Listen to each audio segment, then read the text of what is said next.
You are looking at Julian's pronunciation guide, where we look at how to pronounce better some of the most mispronounced words in the world, like this other curious word. But how do you say what you're looking for today?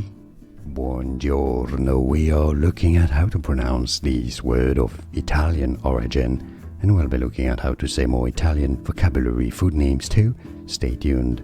So in Italian it's pronounced as mezzaluna. Mezza being half, luna is the moon, so half moon, mezzaluna. So in English simply referred to as mezzaluna. In Italian again, mezzaluna. And now you know. More videos for you here to learn more. See you there. Thanks for watching. Here are more videos on how to pronounce more confusing words and names too many mispronounced. Like this video if you found it useful. I appreciate your support. I'll see you soon and thanks for watching.